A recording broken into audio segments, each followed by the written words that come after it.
Cassette 2, Side 2. Now turn to Section 3 on page 94.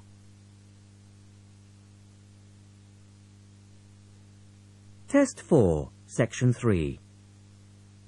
In this section, you will hear a discussion between three people in a university tutorial. In the first part of the discussion, they're talking about city traffic and the motor car.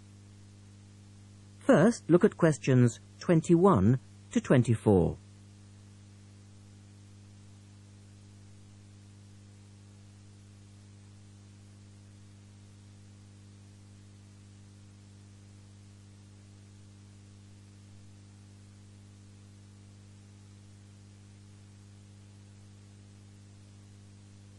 Now listen to the first part of the discussion and answer questions 21 to 24.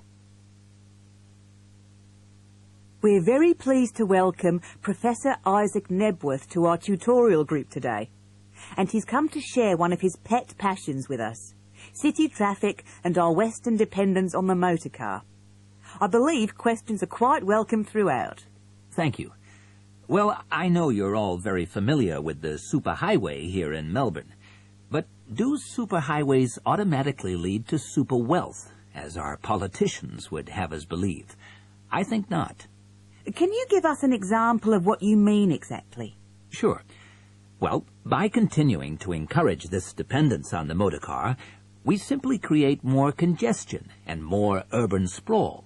And you can see that here in Melbourne, right under your nose. Excuse me, I would just like to say that I feel the sprawl is part of the city. The freeways mean people can enjoy the benefits of living away from the centre on larger blocks with gardens, but still be able to drive back into the city centre for work or entertainment. Well, I'm not convinced that people want to do that. And is our money being well spent? It may be okay for you now, but come back to me in 5 years' time. Let's take CityLink, for example, the new freeway here in Melbourne. Well, I use the freeway all the time. I think it's great. Ah, yes, but it cost $2 billion to build, and you could have gotten 10 times the value by putting the money into public transport. If you give the automobile road space, it will fill that space, and you'll soon find you'll be crawling along your CityLink. But surely you cannot simply blame the car. Some of the blame must rest with governments and city planners. Well, there is an argument, surely, that building good roads is actually beneficial because most new cars these days are highly efficient. They use far less petrol than in the past, and emissions of dangerous gases are low. Old, congested roads, on the other hand, encourage traffic to move slowly, and it's the stationary cars that cause the pollution and smog, whereas good roads increase traffic speeds and thus the amount of time cars are actually on the roads. Well, this is the old argument put forward by the road lobby, but for me it's clear-cut. Roads equal cars, which equals smog. Public transport is the way to go. In the second part of the discussion, the professor talks about public transport in different cities. Look at questions 25 to 30 first.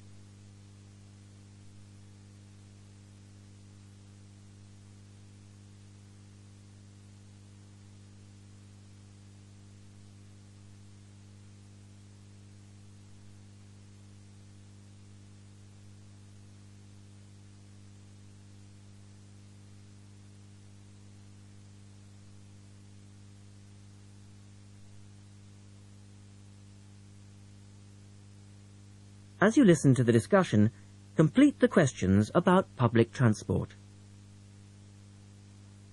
Now, on that topic of public transport, I read somewhere recently that Australia isn't doing too badly in the challenge to increase the use of public transport. Better than America, granted. But by comparison with Canada, it's not so good. For instance, if you compare Toronto with the U.S. metropolis of Detroit, only 160 kilometers away, in Detroit, only 1% of passenger travel is by public transport, whereas in Toronto it's 24%, which is considerably better than Sydney, which can only boast 16%. Well, I think it's encouraging that our least car-dependent city is actually our largest city. 16% of trips being taken on public transport in Sydney isn't too bad. but it's a long way behind Europe. Take both London and Paris, for instance, where 30% of all trips taken are on public transport. Well, they do both have an excellent underground system. And Frankfurt comes in higher still at 32%. I understand that they've been very successful in Copenhagen at ridding the city of the car. Can you tell us anything about that experiment? Yes, indeed. Copenhagen is a wonderful example of a city that has learned to live without the motor car. Back in the 1960s, they adopted a number of policies designed to draw people back into the city. For instance, they paid musicians and artists to perform in the streets. They also built cycle lanes, and now 30% of the inhabitants of Copenhagen use a bicycle to go to work. Sydney, by comparison, can only boast 1% of the population cycling to work. It could have something to do with all the hills? Then they banned cars from many parts of the city, and every year 3% of the city parking is removed. And by constantly reducing parking, they've created public spaces and clean air. Really? There are also freely available bicycles, which you can hire for practically nothing. And, of course, they have an excellent public transport system. Well, that's all very well for Copenhagen, but I'd just like to say that some cities are just too large for a decent public transport system to work well, particularly in areas with low population.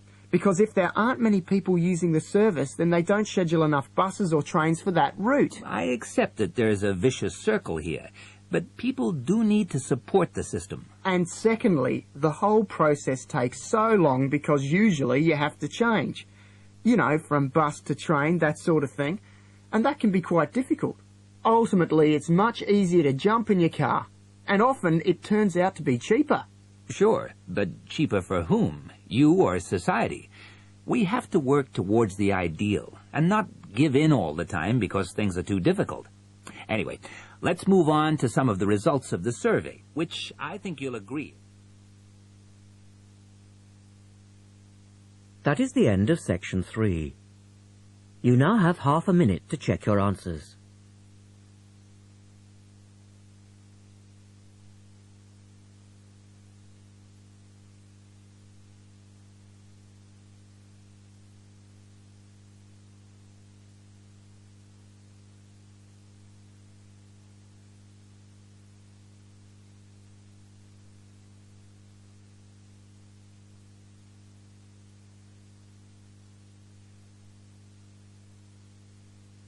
Now turn to section 4 on page 96.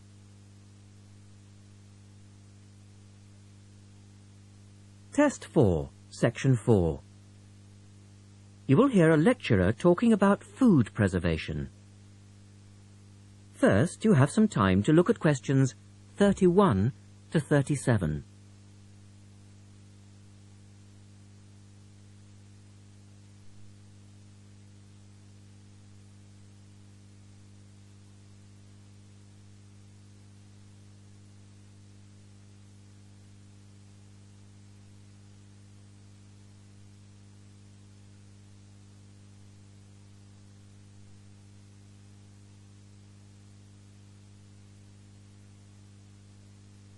Now listen carefully and answer questions 31 to 37.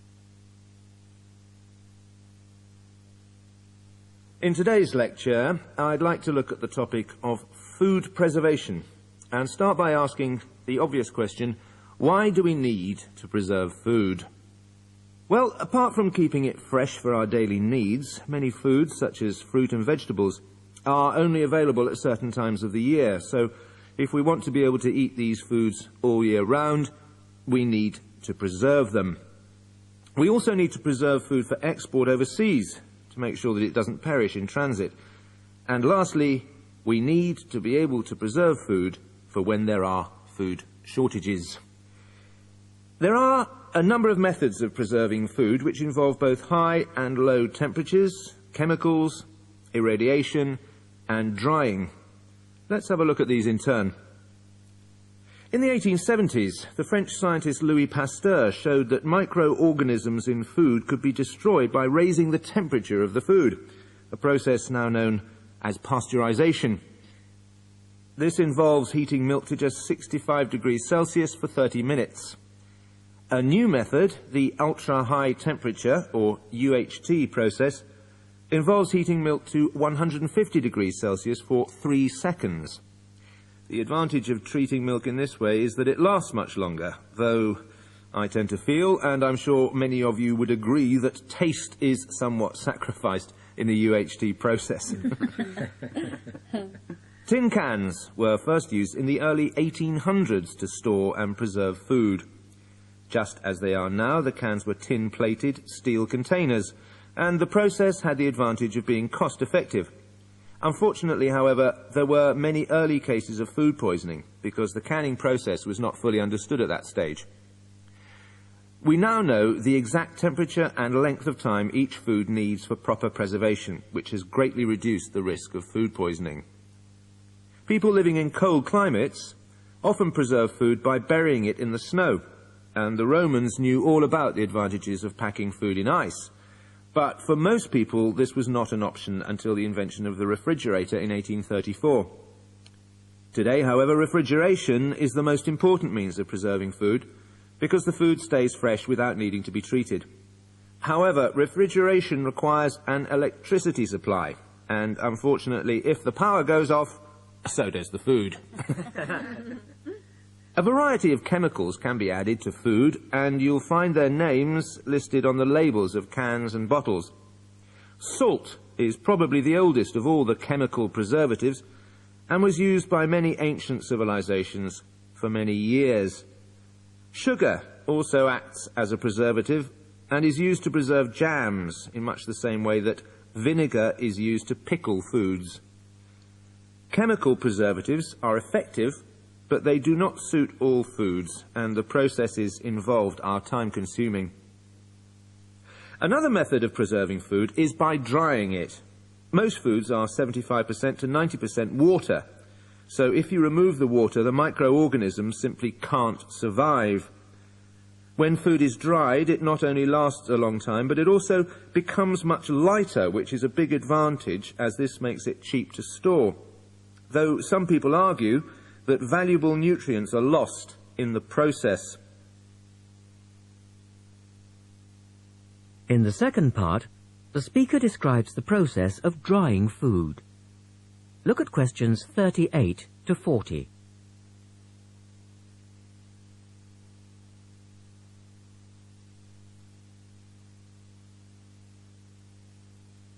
Now listen carefully and label the diagram.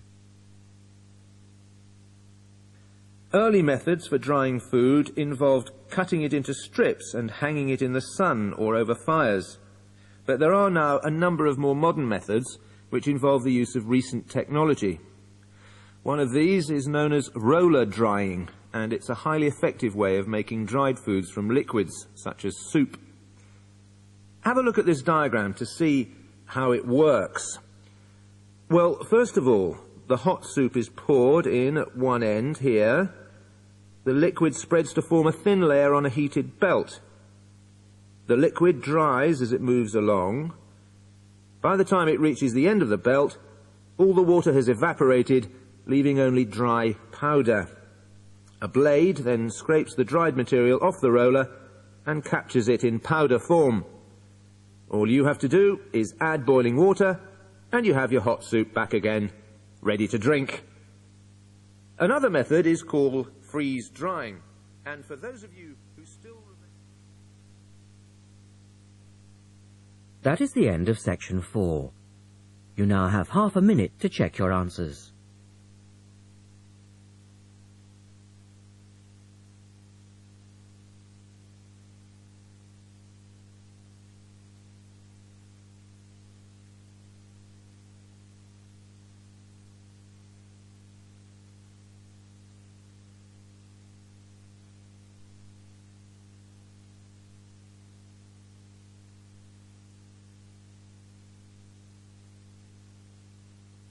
That is the end of the listening test.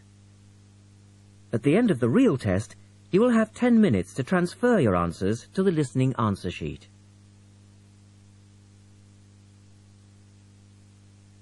Test 5. You will hear a number of different recordings, and you will have to answer questions on what you hear. There will be time for you to read the instructions and questions, and you will have a chance to check your work. All the recordings will be played once only. The test is in 4 sections. Write all your answers in the listening question booklet. At the end of the real test, you will be given 10 minutes to transfer your answers to an answer sheet. Now turn to Test 5, Section 1, on page 112. Test 5, Section 1. A man wants to place an order by telephone for some office stationery.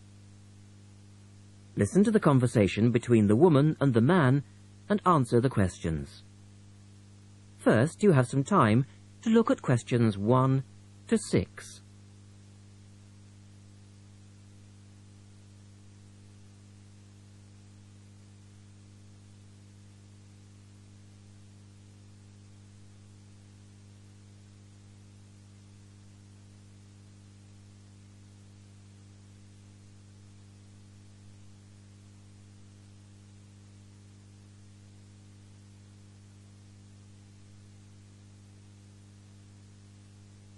You will see that there is an example which has been done for you.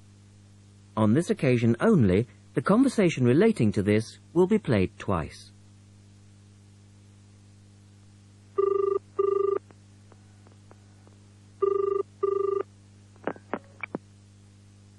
Thank you for calling Millennium Office Supplies. If you would like to place an order, please press 1. Your call has been placed in a queue. A customer service operator will be with you shortly.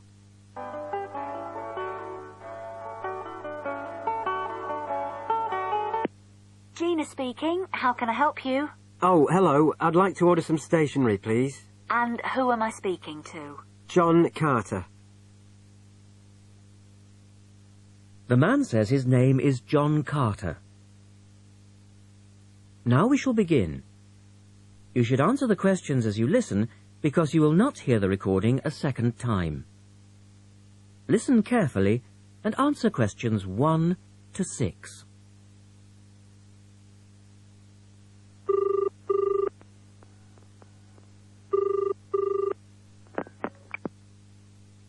Thank you for calling Millennium Office Supplies. If you would like to place an order, please press 1. Your call has been placed in a queue. A customer service operator will be with you shortly.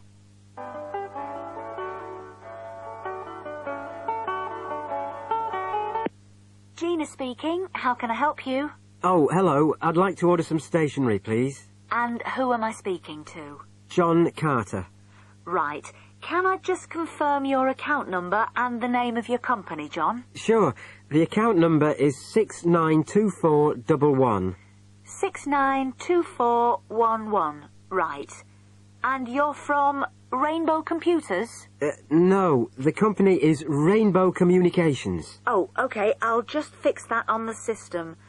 Communications. And what would you like to order, John? Envelopes. We need a box of A4, that is, normal size envelopes. White, yellow, or manila? We'll have the plain white, please. But the ones with the little windows. Okay. 1 box, A4, white. Just the 1 box, was it?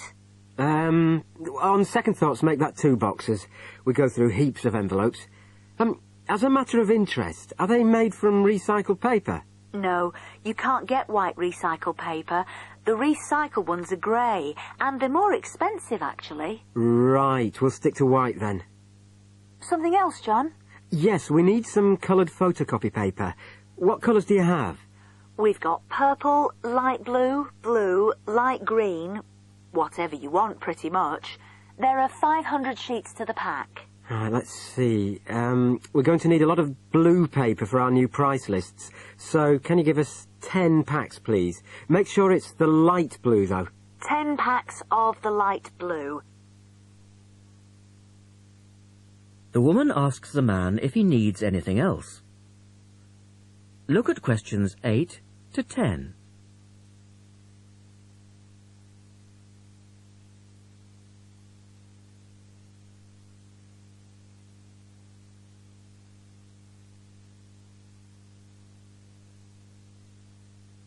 Now listen to their conversation and answer questions 8 to 10. Anything else that we can help you with? Let me think. What else do we need? I'm sure there was something else.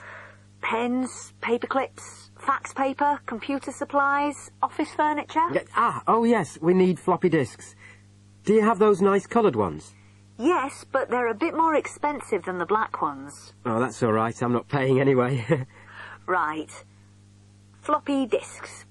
And what about diaries for next year? We've got them in stock already, and it's a good idea to order early. No, I think we're all right for diaries. But something we do need is one of those big wall calendars.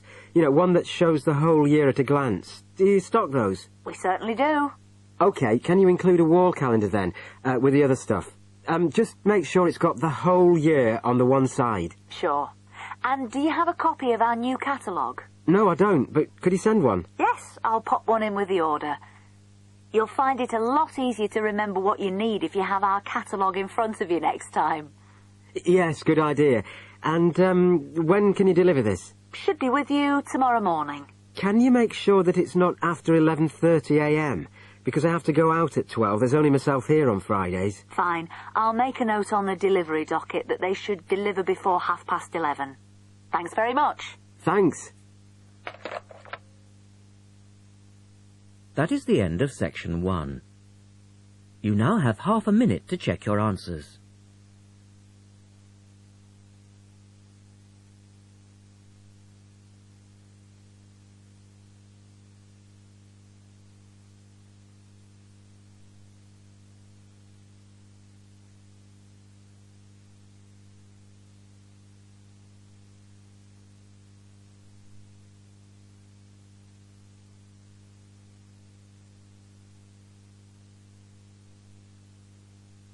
Now turn to section 2 on page 113.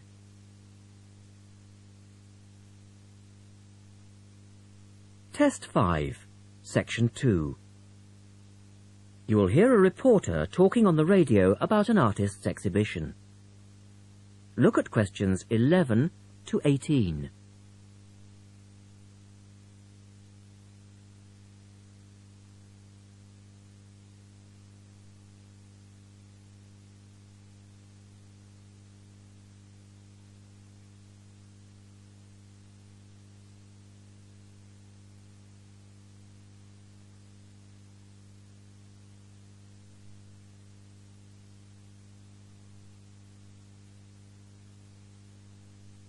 As you listen to the first part of the talk, answer questions 11 to 18.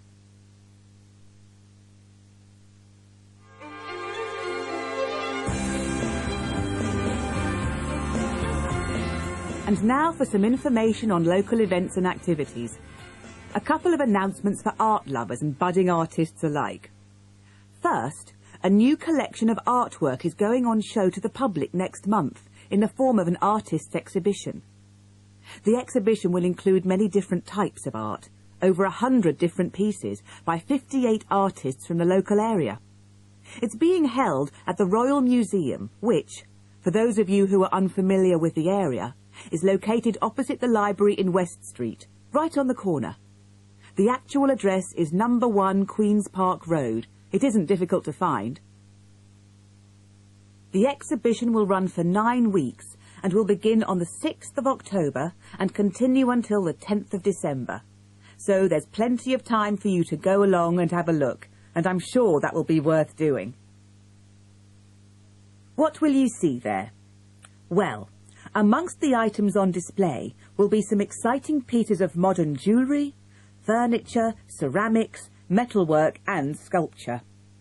To give you some examples, local artist Kate Main will be there to discuss her collection of pots and bowls that she has made to resemble garden vegetables. They're the sort of thing that would brighten up any dining table and range from things like yellow cabbage-shaped bowls to round tomato-shaped teapots. Prize winner Cynthia Corse will also be there to talk about her silver jewellery, all of which she produced using ideas from the rural setting of her country home.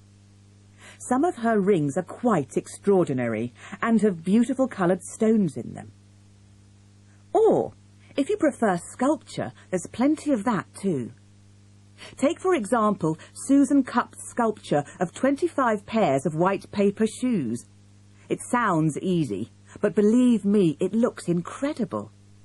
All of these items, along with many others, will be on sale throughout the exhibition period.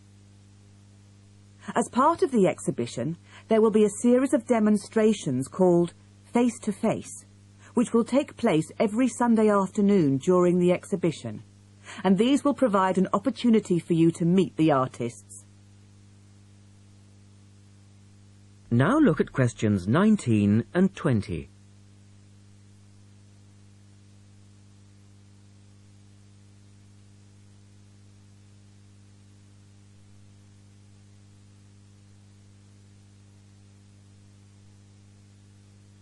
As the talk continues, answer questions 19 and 20. The second set of activities are for those who would prefer to indulge in some artwork themselves. The Artists' Conservatory are holding a series of courses over the autumn period. The courses cover all media and include subjects such as Chinese brush painting, pencil drawing and silk painting. All the tutors are experienced artists. Course sizes are kept to a minimum of 15, and there will be plenty of individual assistance. All the sessions offer excellent value for money and the opportunity to relax in a delightful rural setting. Fees are very reasonable and include the use of an excellent studio and access to the art shop, which you will find sells everything from paper to CDs. And they also include the provision of all materials. For more information on dates, cost and availability, you should get in touch with the programme coordinator on 4592 839 584 or go direct to the website, which you will find. That is the end of section 2. You now have half a minute to check your answers.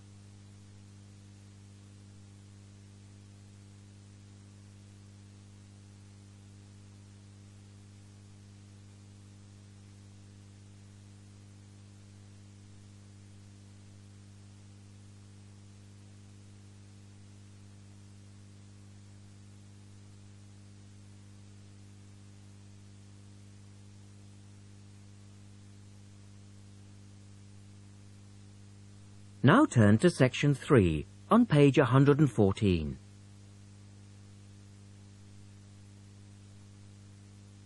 Test 5, section 3. In this section, you will hear an interview with a wildlife specialist called Alison Sharp talking about bears. In the first part of the discussion, they are talking about the history of the bear. First, look at questions 21 to 23.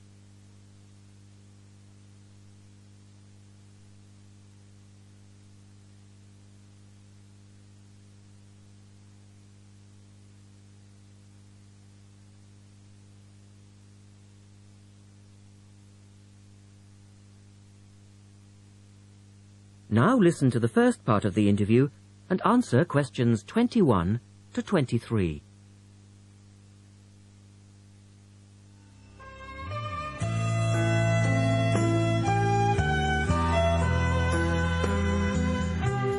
Alison Sharp has spent much of her life researching bears, and in particular, bears in danger of extinction. She is the author of a recent book on bears, and we welcome her to the studio today. Thank you. Delighted to be here. First of all, can you give us a quick overview of the history of the bear family? Well, the bears we know today actually have as their ancestors bears which have been evolving for some 40 million years. We have fossils of the earliest true bear, and it's important to emphasize this because some creatures are called bears but are not. Such as koalas, for instance. Yes, exactly. Fossils of the true bear show a small dog-sized animal with characteristics that show a blending of dog and bear traits. So the general belief is that dogs and bears were of the same family? Yes, that's the theory. And then we see the arrival of the early cave bear.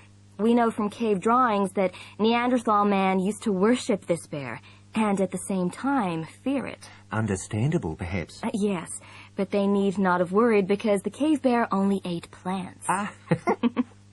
In fact, the cave bear survived 2 ice ages, but then became extinct. In the second part of the interview, Alison talks more about the situation of bears today. Look at questions 24 to 30 first.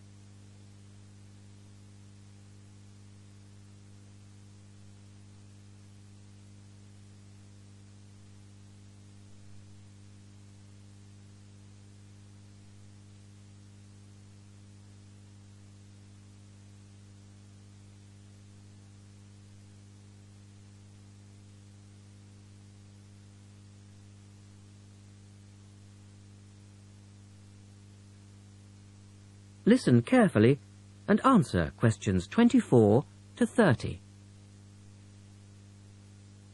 So, how many bears can we find today? And are any of them in danger of extinction? Well, I'll answer your first question first. There are 8 species of bear in all, among them the American black bear and the brown bear, from which evolved the newest species of bear, the polar bear. So, how old is the polar bear? Oh, he's a relative newcomer, just 20,000 years old. And could you tell us a little about them? Which is the largest bear, for instance? Well, the largest bear existing today is either the polar bear or the brown bear. Right. Don't we know? Well, it depends which criteria you use. The polar bear is the heaviest. The male weighs up to 1,500 pounds, but his narrow body actually makes him look smaller than the much more robust brown bear. So, the brown bear appears the biggest. Yes. And the smallest? Well, the sun bear is the smallest of the 8 species. They only weigh between 60 and 145 pounds. That makes him a comparative junior. Yes. And then next we have the so-called giant panda. But that's a small bear too, comparatively speaking. And are all bears meat eaters? No, not at all. In fact, the giant panda is almost entirely herbivorous, living on a diet of 30 types of bamboo. Ah, yes, of course. Pandas are famous for that. And another interesting bear is the sloth bear, which eats insects, particularly termites. He can turn his mouth into a tube and suck the insects out of their nests. So, going back to my second question, are bears really in danger of extinction? Yes, indeed, they are. The sun bear in particular, as they've been hunted almost out of existence. And the habitat of the panda is also being reduced on a daily basis. Can anything be done to reduce the threat to these endangered species? I know, for instance, that it's very hard to breed bears in captivity. Yes. Well, I think that by raising people's awareness generally, we can reduce conflict between humans and animals, to stop the slaughter in parts of the world where bears are still hunted, supposedly in self-defense or to protect livestock, but often quite unnecessarily. And we can also encourage governments to preserve the natural environment of the bear, rather than allow the areas where they live to be systematically destroyed in the name of progress. Yes, of course. And in addition to these global efforts, all profits from the sale of my book will go toward the United Nations Bear Protection Program. That's wonderful. And with the news coming up, thank you for your time, Alison, and best of luck with the book. Thank you very much. That is the end of section 3. You now have half a minute to check your answers.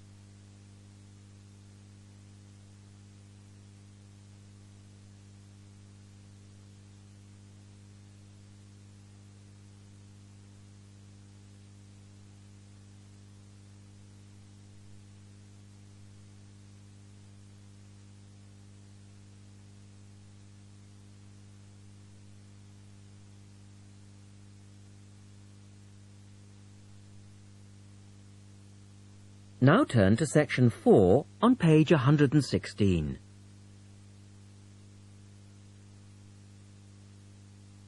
Test 5, section 4. You will hear a lecturer talking about the solar eclipse in history. First, you have some time to look at questions 31 to 36.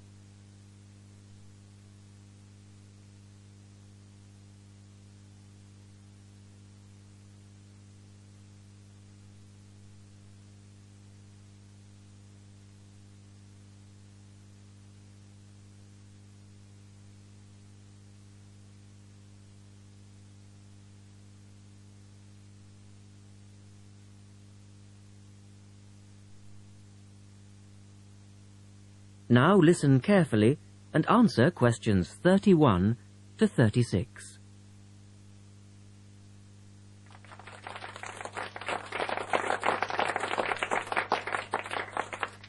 Good evening, and welcome to this month's Observatory Club lecture. I'm Donald Mackey, and I'm here to talk to you about the solar eclipse in history. 1,000 years ago, a total eclipse of the sun was a terrifying religious experience. But these days, an eclipse is more likely to be viewed as a tourist attraction than as a scientific or spiritual event. People will travel literally miles to be in the right place at the right time to get the best view of their eclipse. Well, what exactly causes a solar eclipse when the world goes dark for a few minutes in the middle of the day? Scientifically speaking, the dark spot itself is easy to explain. It's the shadow of the moon streaking across the Earth. This happens every year or two, each time along a different, and to all intents and purposes, a seemingly random piece of the globe. In the past, people often interpreted an eclipse as a danger signal heralding disaster, and in fact the Chinese were so disturbed by these events that they included among their gods one whose job it was to prevent eclipses. But whether or not you're superstitious or take a purely scientific view, our earthly eclipses are special in 3 ways. Firstly, there can be no doubt that they're very beautiful. It's as if a deep blue curtain had fallen over the daytime sky as the sun becomes a black void surrounded by the glow of its outer atmosphere. But beyond this, total eclipses possess a second, more compelling beauty in the eyes of us scientists, for they offer a unique opportunity for research. Only during an eclipse can we study the corona and other dim things that are normally lost in the sun's glare. And thirdly, they are rare. Even though an eclipse of the sun occurs somewhere on Earth every year or two, if you sit in your garden and wait, it will take 375 years on average for one to come to you. If the moon were any larger, eclipses would become a monthly bore. If it were smaller, they simply would not be possible. The ancient Babylonian priests, who spent a fair bit of time staring at the sky, had already noted that there was an 18-year pattern in their occurrence, but they didn't have the mathematics to predict an eclipse accurately. In the second part, the speaker talks about a number of scientists. Look at questions 37 to 40.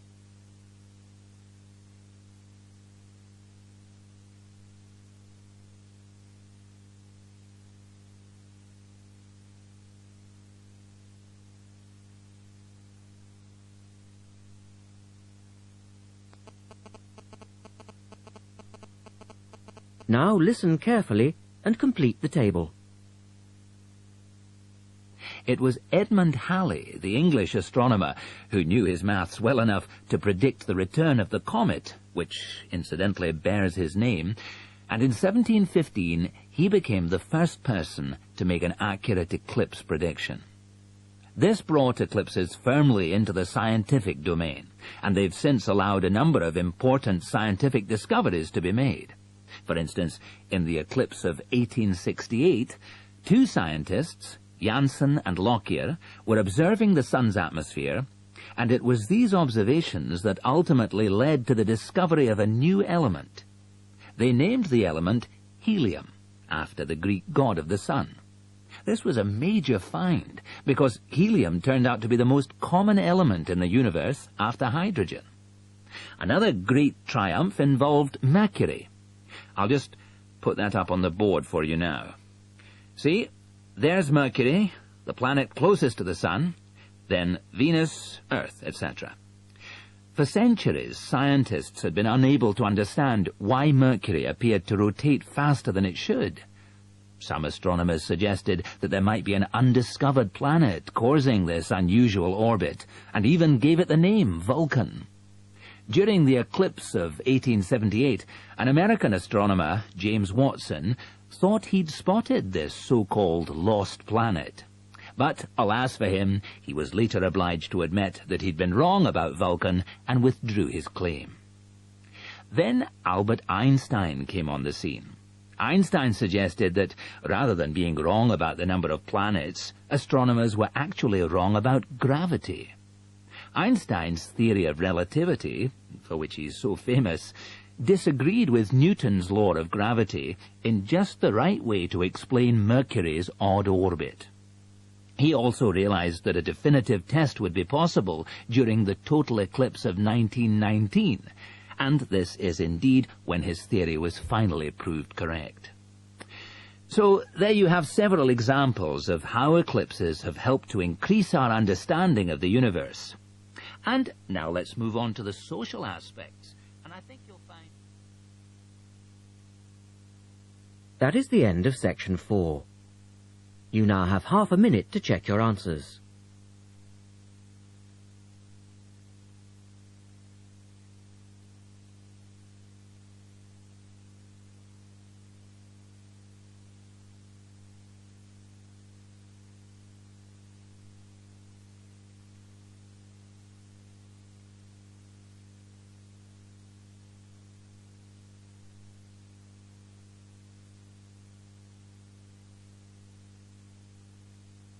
That is the end of the listening test. At the end of the real test, you will have 10 minutes to transfer your answers to the listening answer sheet. This is the end of side 2. Published by and copyright Pearson Education Limited, 2001.